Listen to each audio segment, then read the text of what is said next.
Hello, music fans. Welcome to another segment of my What's New 2023 series where I talk about new albums that came out in metal, rock, and progressive music.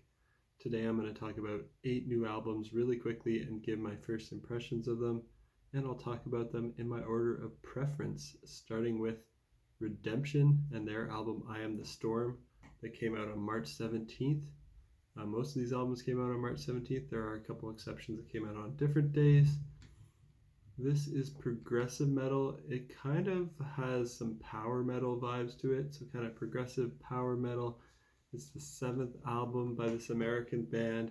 This band features Tom England of Evergrey on vocals, and I really enjoy Evergrey, so I expected I would like this going into it, and I was pleasantly surprised that this band seems even more progressive than Evergrey, which is good because I prefer the more progressive sound over the power metal sound.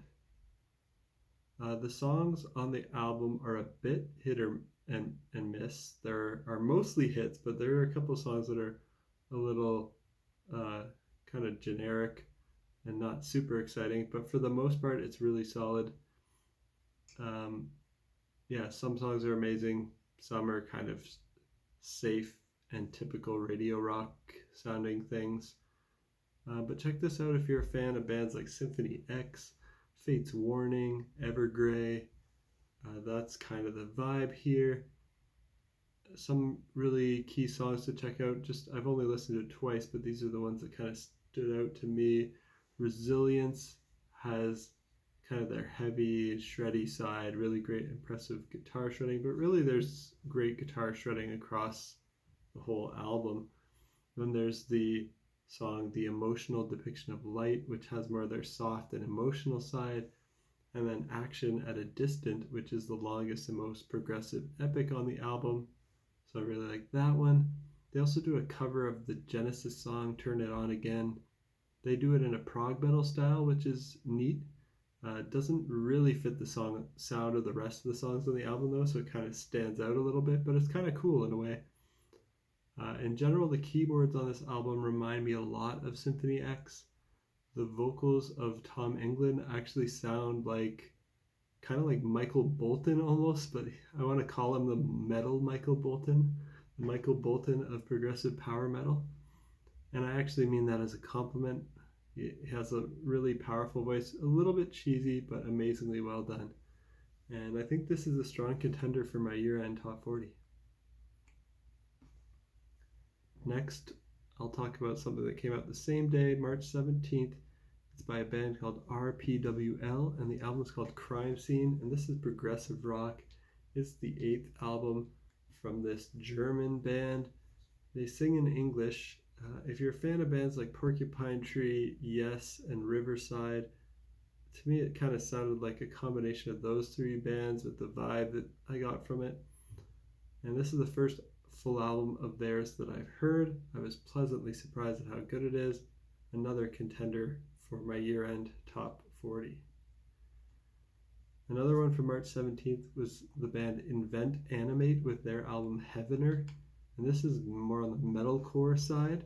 It's still fairly progressive metalcore and has some of the djent guitar sound with some ambient influences behind it. It's their 4th album. They're an American band, and I heard the single called Immolation of the Night first, and I enjoyed that, so I expected this album would be pretty solid after I heard that, and it did not disappoint. And I'm really happy and kind of surprised that I found some really good metalcore like this in 2023. A lot of metalcore these days is getting kind of lame and cookie cutter, but this album has a lot of cool guitar parts, catchy vocal melodies, solid chuggy breakdowns with some intense screams.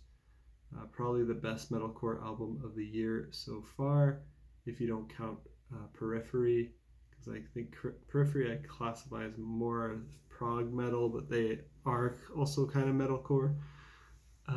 Likely in my top 15 albums overall so far this year as well, and another contender for my top 40.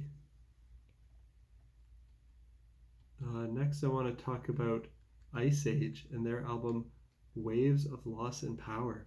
This is progressive metal, and This one came out on March 10th, and I missed it in my last video. I didn't know about it until after I put up my last video in this series, so I wanted to call it out here. This is the third album by this American band, and it's the first album of theirs that I've listened to, but I really enjoyed it. I look forward to going back to check out their older stuff. To me, it sounds like the vocals from Styx over the music of Dream Theater. So check it out if you like the sound of that. And next I want to talk about Kamelot. They released an album on March 17th called The Awakening. This is more on the power metal side. It has some heavy metal influences, progressive and symphonic influences as well there. It's their 13th album. They're an American band that features the great Tommy Karavik on vocals. Now, power metal is not my main thing, so I never really got into this band, but they are really talented. And I was surprised to hear a couple moments on this album with death growls, but most of the vocals are epic, soaring, high, clean singing that's really well done. So check it out if you're into that power metal, impressive vocals. This album delivers on that for sure. Next, I'll talk about Chelsea Grin and their album that came out on March 17th called Suffer in Heaven. And this is Deathcore. It's the 7th album by this American band. And I listened to Suffer in Hell, the companion piece for this that came out in 2022. I liked it, but I didn't love it. This one is very similar to Suffer in Hell, but it might just be a little bit better, I think. Just my first impression. Listen to this if you want to hear a lot of brutality, really mosh pit worthy breakdowns. If you're a fan of bands like Lorna Shore, Suicide Silence, and that kind of deathcore stuff, you'll like this. I've got 2 more albums to mention today. It's a busy week for checking out new music for me. The second last one that I want to mention came out on March 12th, and it's by Yossi, Sassi, and the Oriental Rock Orchestra. And the album is called Prediluvian, and it's kind of progressive metal with some world music and Middle Eastern and Oriental folk influences. And this is the 6th solo album by Yossi Sassi, who you might know from the great band Orphan Land. And if you're a fan of Orphan Land, you'll like this. Orphan Land is an amazing Israeli progressive Middle Eastern folk metal band. This album is mostly instrumental though, so it's different from Orphan Land in that way. But it does have some songs with vocals, and those are the standouts to me, including a great guest feature from Ross Jennings of Haken, doing lead vocals on the track Armoros Fall. I feel like if this whole album had vocals that strong on it, I would like it a lot more.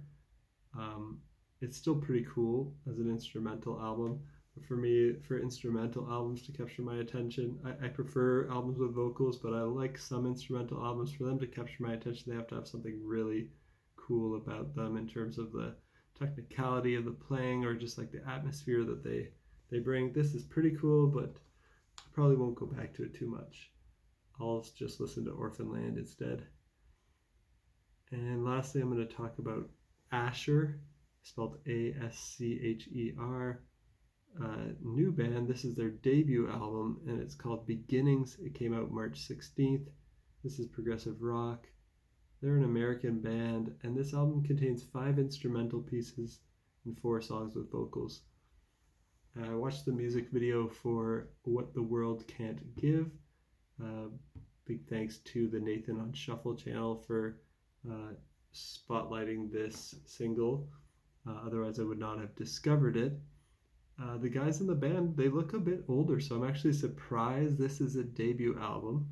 The music is really good. They seem like they're experienced players, experienced composers and songwriters, but it's a little bit on the safe and formulaic side of progressive rock for me. I don't hear anything too boundary pushing. It sounds nice and it's pleasant, but the instrumental stuff didn't have anything too interesting to grab me and bring me back and make me want to listen to it more.